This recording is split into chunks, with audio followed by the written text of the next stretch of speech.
Shalom, perkenalkan nama saya Octavianus Baresi, NIM 1211-1227, dan teman saya Daniel dengan NIM 1211-1195. Kami berasal dari kampus Kota Pontianak. Nah, pada kesempatan ini kami akan mempresentasikan sebuah tugas proyek UAS yang telah kami kerjakan. Nah, di sini kami mengambil sebuah tema, yaitu hubungan iman Kristiani dengan ilmu pengetahuan.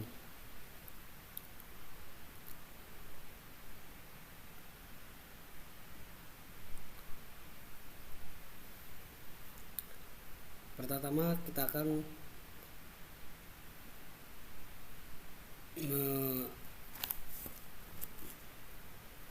membaca sebuah tipologi hubungan iman dan ilmu pengetahuan sejarah kekristenan. Pada suatu sisi, perguruan tinggi adalah tempat ilmu pengetahuan dan teknologi dipelajari sekaligus dikembangkan. Tujuan mempelajari ilmu pengetahuan dan teknologi tidak hanya untuk menguasainya, namun agar dapat menyumbang baik untuk perkembangan manusia secara pribadi maupun untuk masyarakat secara bersama-sama. Bila ilmu pengetahuan dan teknologi dijadikan salah satu substansi kajian, ada asumsi bahwa agama memberi sumbangan yang berarti dalam rangka memotivasi manusia untuk mempelajari dan mengembangkannya demi kegunaan bagi manusia dan masyarakat. Selain itu, tantangan terbesar dari kemajuan ilmu pengetahuan dan teknologi adalah bahwa agama bisa menjadi kurang atau tidak relevan lagi dalam memecahkan persoalan hidup manusia dan masyarakat. Disadari bahwa kemajuan ilmu pengetahuan dan teknologi yang dapat dibuktikan secara empiris dapat saja memperosotkan iman seseorang sehingga tidak percaya lagi pada kebenaran agama bila mana temuan ilmu pengetahuan ternyata berbeda dengan deskripsi kitab suci. Singkatnya, kemajuan ilmu pengetahuan dan teknologi dapat menjadi ancaman bagi kehidupan beragama. Nah, pada sebuah sejarah kekristenan tersebut dapat diartikan atau disimpulkan iman merupakan dasar dari segala sesuatu yang tidak terlihat yang kita percaya dan kita harapkan. Dan terkadang orang yang menganggap dirinya beriman kurang memperhatikan temuan teknologi. Begitu pula sebaliknya. Sebenarnya sejak dulu iman dengan iptex berusaha untuk saling mendominasi satu sama lain. Namun kenyataannya kini teknologi telah menyentuh segala aspek kegiatan manusia. Oke, kita lanjut lagi.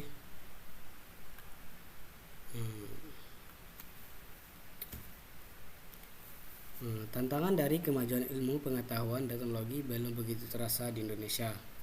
Karena ideologi Pancasila mengasumsikan semua orang percaya kepada Tuhan. Secara publik jarang ada orang yang mempertanyakan eksistensi Tuhan dan kebenaran dari apa yang dianggap pernyataan ilahi dalam kitab-kitab suci keagamaan. Hal ini justru tidak berarti bahwa secara individual orang tidak secara kritis mempertanyakan dasar iman mereka. Nah, dalam Undang-Undang Sistem Pendidikan Nasional juga ditegaskan merumuskan tujuan pendidikan nasional pertama untuk meningkatkan keimanan, ketakwaan kepada Tuhan, dan juga memajukan ilmu pengetahuan dan teknologi. Selanjutnya, ada dua tipe yang terlihat tidak membangun hubungan yang tidak membangun. Yang pertama yaitu dominasi iman atau disebut agama terhadap ilmu pengetahuan. Yang kedua ada dominasi ilmu pengetahuan terhadap agama. Nah, untuk penjelasan yang pertama yaitu dominasi iman atau agama terhadap ilmu pengetahuan sains. Selama abad pengetahuan di barat, iman mendominasi ilmu pengetahuan. Teologi dianggap sebagai ratu ilmu pengetahuan dan menjadi ukuran kebenaran dalam sebuah hal, bukan hanya iman dan etika. Konflik antara sains dan agama sering terjadi seperti kasus Galileo dan Darwin yang dimana dianggap sesat oleh gereja. Seorang tokoh seperti Karl Marx, Nietzsche, dan Freud juga mengkritik agama ketika Galileo menyatakan bahwa bumi mengelilingi matahari. Gereja menghukumnya karena dianggap bertentangan dengan Alkitab dan ditafsirkan secara harfiah. Namun setelah pencerahan dan revolusi industri, sains menjadi lebih superior. Carl Sagan misalnya menyatakan bahwa alam semesta diciptakan tanpa campur tangan manusia, sehingga saintis dianggap ateis oleh agamanya. Munculnya skeptisisme ala David Hume dan karya Ian G. Browbour yang menjadikan agama dan sains membuka jalan bagi kerjasama antara keduanya. Alkitab yang ditulis dalam konteks masyarakat Gray Rice tidak dimaksudkan sebagai buku teks ilmu pengetahuan alam, melainkan untuk menyaksikan eksistensi Tuhan sebagai pencipta. Gereja akhirnya meminta maaf atas pengutukan terhadap Galileo pada tahun 1992, 3,5 abad setelahnya. Yang kedua, dominasi ilmu pengetahuan terhadap agama. Sejak zaman pencerahan, dominasi iman atas ilmu mulai dipertanyakan dan membalik menjadi dominasi ilmu atas iman. Metode ilmu pengetahuan dianggap satu-satunya jalan menuju pengetahuan yang dapat dipercaya karena sifat yang objektif, universal, rasional, dan berbasis bukti. Observasi sebaliknya, agama dianggap subjektif, lokal, emosional, dan berbasis tradisi yang sering bertentangan. Akibatnya banyak orang mulai meragukan dan meninggalkan keyakinan agama mereka. Beberapa teolog mencoba menyesuaikan Alkitab dengan temuan ilmiah, sehingga iman tunduk pada ilmu pengetahuan, menciptakan dominasi ilmu atas iman. Dominasi ini dianggap kurang sehat baik untuk agama maupun ilmu pengetahuan. Ian Browbour mengklarifikasikan hubungan antar iman dan ilmu pengetahuan dalam 4 tipe yang diringkas dengan baik oleh Lee Willardijo dalam jurnal Wakista.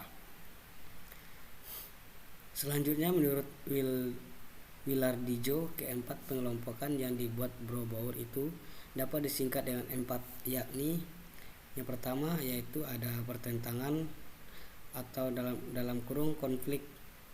Yang kedua, perpisahan dalam kurung independence. Yang ketiga, perbincangan atau dialog. Yang keempat, perpaduan atau dalam kurung integration.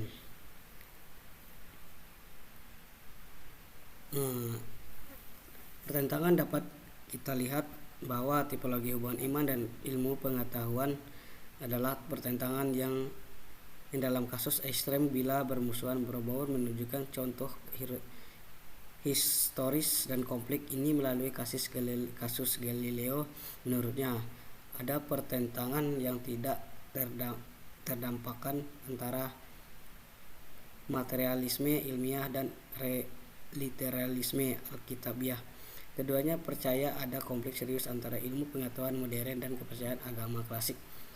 Mencari pengetahuan dengan fondasi pasti, data logika dan indrawi untuk materialisme ilmiah dan Alkitab suci yang tidak salah untuk literalisme alkitabiah. Mereka mengklaim bahwa ilmu pengetahuan dan teologi membuat pernyataan bertentangan tentang hal yang sama, misalnya sejarah alam, dan seseorang harus memilih salah satunya. Browbour menyebut keduanya sebagai penyalahguna ilmu pengetahuan. Penganut materialisme ilmiah mulai dengan ilmu pengetahuan dan berakhir dengan klaim filosofis luas, sementara pengamat literalisme alkitabiah bergerak dari teologi ke klaim ilmiah. Kedua aliran ini kurang menghargai perbedaan antara disiplin ilmu mereka.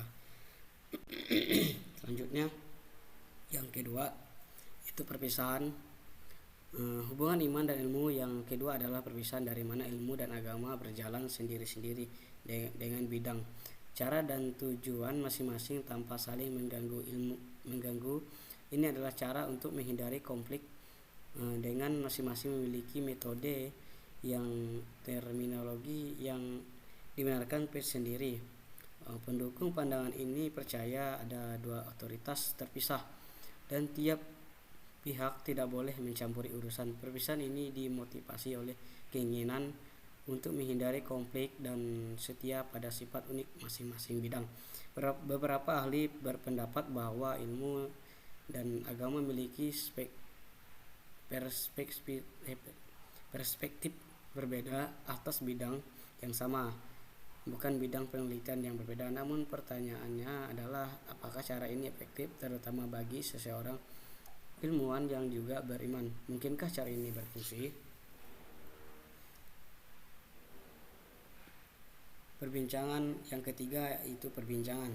Perbincangan merupakan tipe hubungan iman dan ilmu yang saling terbuka dan saling menghormati, bertujuan memahami perbedaan dan persamaan keduanya. Menurut Ian Brobour, ada kesejajaran metodologis dalam ilmu pengetahuan dan teologi garis miring iman.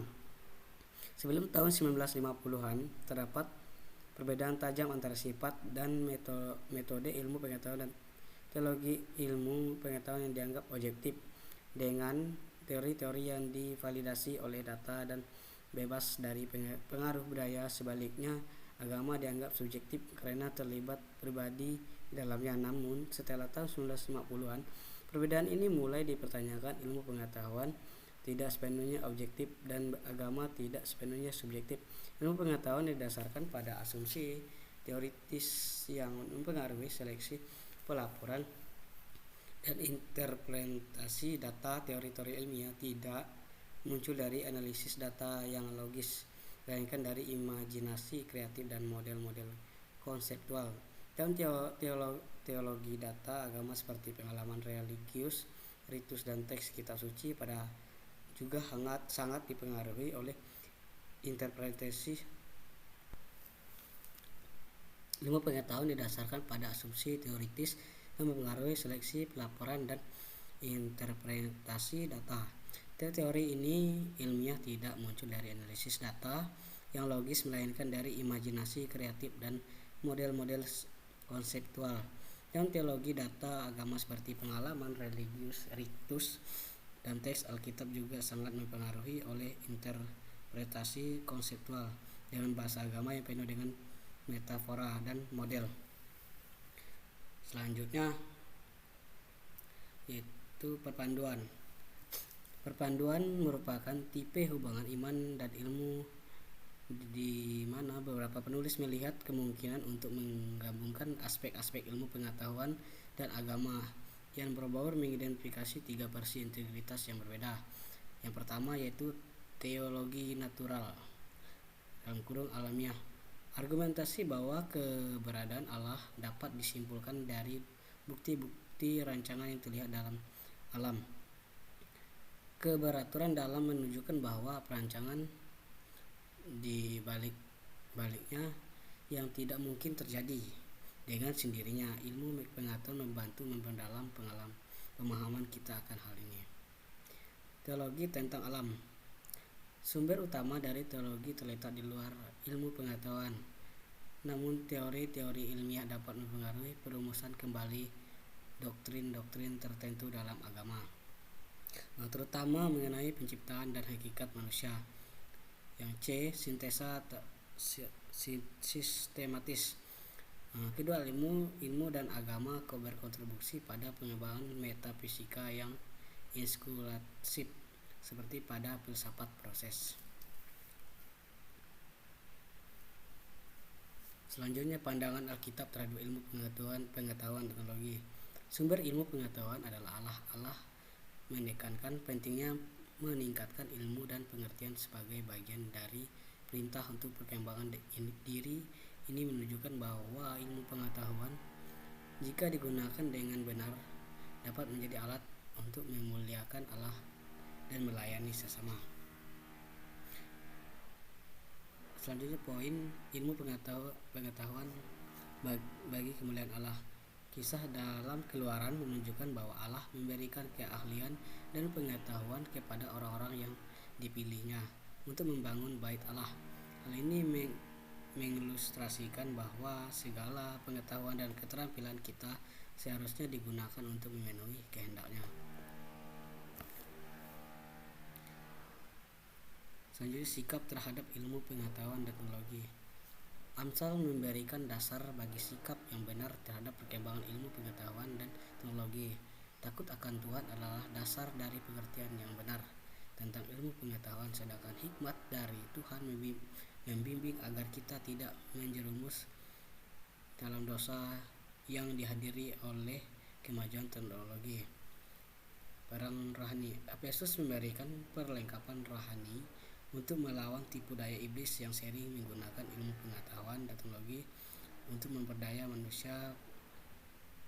Perlengkapan ini termasuk iman yang kuat sebagai perisai, firman Tuhan sebagai pedang roh, dan doa sebagai cara untuk meminta campur tangan Tuhan dalam menjaga kita dari godaan.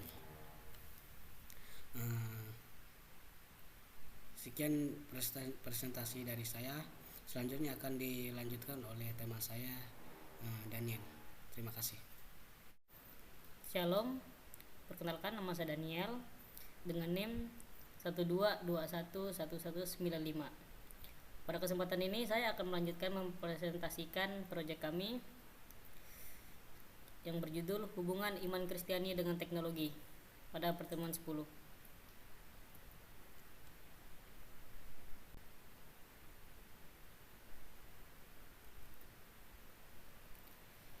Teknologi merupakan berkat yang diberikan Tuhan untuk kita, walaupun terkadang disalahgunakan oleh manusia dan menimbulkan dosa. Sesuai dengan hukum kasih dalam Alkitab, maka dari itu teknologi harus dibuat untuk membantu menjalani hidup dan melewati cobaan hidup. Ilmu pengetahuan bukanlah tujuan, melainkan sebuah alat untuk kita mencapai tujuan kita, yang tentunya tetap pada jalan Yesus sesuai dengan sejarah agama Kristen. Kita tidak boleh dikuasai oleh teknologi, melainkan kita yang harus menguasai teknologi agar tetap sesuai dengan tujuan. Penting untuk membangun kehidupan atas suatu dasar yang kokoh, sehingga manusia tidak terhanyut dengan pengaruh negatif teknologi modern.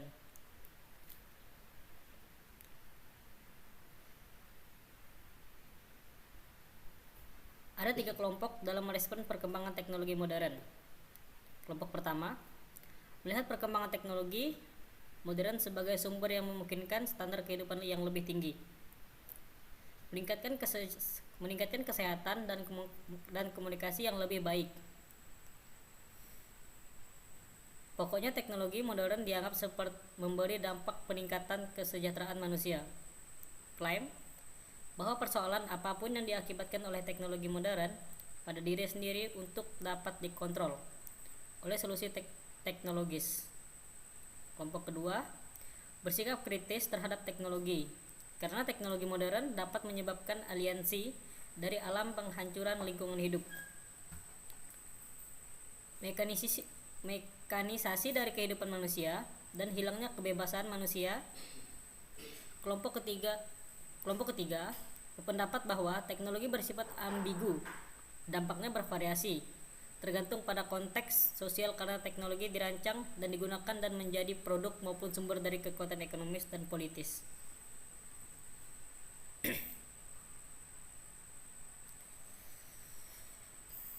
Menurut Eka Departaputra, tujuan akhir dari sains adalah mengetahui sebanyak-banyaknya tentang dunia dan alam semesta. Sedangkan tujuan akhir dari teknologi mengubah dunia dalam arti bagaimana pengetahuan dari sains tadi dapat diaplikasikan dalam peralatan untuk memecahkan masalah. Ada yang mengatakan bahwa teknologi adalah aplikasi sains untuk memecahkan masalah manusia. Dalam pengertian itu, ada kaitan era antara ilmu pengetahuan sains dan teknologi. Tanpa sains, tidak mungkin teknologi berkembang sebaiknya.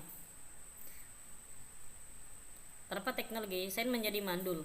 Teknologi menurut Dharmaputra tidak pernah cukup dijelaskan hanya dengan kategori-kategori sains saja. Teknologi mengimplikasikan pilihan, dan pilihan menuntut keputusan yang tidak hanya menyangkut pada aspek ilmiah, namun juga yang berdimensi etis dan religius. Misalnya, secara ilmiah, teknologi chronolink dapat diterapkan juga kepada manusia. Tetapi, apakah seorang ilmuwan wati boleh melakukan hal tersebut? Untuk menjawabnya, Barbour mengutip pendapat ahli yang mengatakan bahwa teknologi dapat didefinisikan sebagai aplikasi dari pengetahuan yang terorganisir kepada tugas-tugas praktis dengan atas melalui sistem-sistem yang tertata dan mesin-mesin. Menurut Barbour, ada 3 kekuatan dan keuntungan dari definisi luas ini. Yang pertama, pengetahuan yang terorganisir memungkinkan untuk mencakup teknologi-teknologi yang didasarkan pada pengalaman dan penemuan praktis, tetapi juga didasarkan pada teori-teori keilmuan. Kedua, istilah practical tasks atau tugas-tugas praktis dapat mencakup baik produksi dari barang-barang material seperti dalam industri dan pertanian, dan penyediaan pelayanan melalui komputer, media, komunikasi, bioteknologi, dan lain-lainnya. Dan yang ketiga, istilah ordered system of people and the machine, yaitu sistem tertata dari orang-orang dan mesin-mesin, mengarahkan perhatian kita kepada institusi sosial maupun perangkat keras teknologi.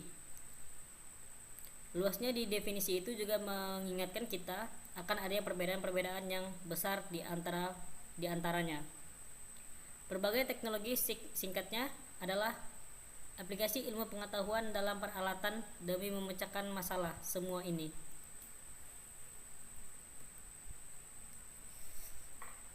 Ada tiga poin tipologi respon Kristen terhadap teknologi modern.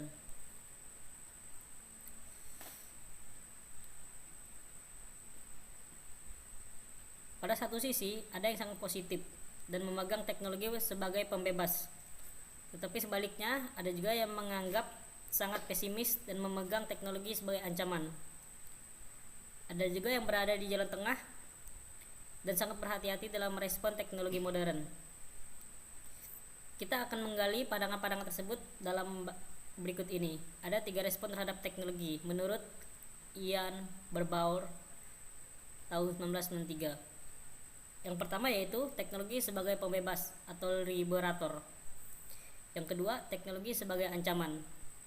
Dan yang terakhir, teknologi sebagai instrumen kekuasaan.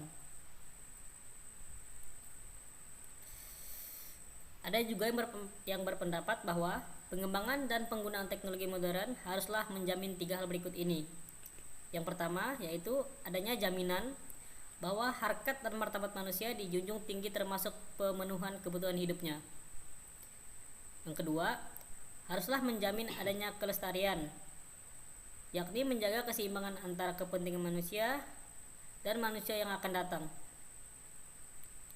Yang ketiga yaitu adanya jaminan keadilan sosial dan distribusi dari teknologi. Ada 3 artikel yang mengulas tentang pentingnya mengembangkan hubungan yang positif antara iman Kristen dengan ilmu pengetahuan, teknologi, dan seni. Yang pertama yaitu ada hubungan positif antara iman dan ilmu pengetahuan, di mana ilmu pengetahuan dilihat sebagai anugerah Tuhan yang memungkinkan manusia untuk berakal budi dan berpikir rasional. Pengembangan ilmu pengetahuan harus memperhatikan kriteria moral untuk membawa keselamatan bagi manusia dan memuliakan Allah. Artikel kedua, hubungan positif antara iman dan teknologi. Teknologi dipandang sebagai manifestasi kasih Allah kepada manusia, namun juga harus dikritis karena dapat memiliki dampak negatif yang merugikan manusia. Pentingnya mengelola dan mengendalikan teknologi agar dapat sesuai dengan nilai-nilai iman Kristen, tanpa menggantikan peran Tuhan sebagai satu-satunya pembebas sejati. Dan poin yang terakhir, peran seni dalam kehidupan keagamaan. Seni dipandang sebagai anugerah Tuhan yang memperkaya kehidupan manusia. Seni memungkinkan ekspresi iman Kristen melalui berbagai bentuk pujian dan manifestasi lainnya. Keterlibatan seni dalam kehidupan keagamaan tidak hanya menambahkan keindahan, tetapi juga mendekatkan manusia kepada Tuhan. Namun, Seni juga perlu dikontrol dan dikembangkan secara positif agar tidak digunakan untuk tujuan yang tidak sesuai dengan nilai-nilai keagamaan. Sekian dari presentasi kelompok kami. Sekiranya jika ada kesalah kataan dalam pengucapan kami atau presentasi kami, saya dan teman saya meminta maaf. Sekian dari kami, terima kasih.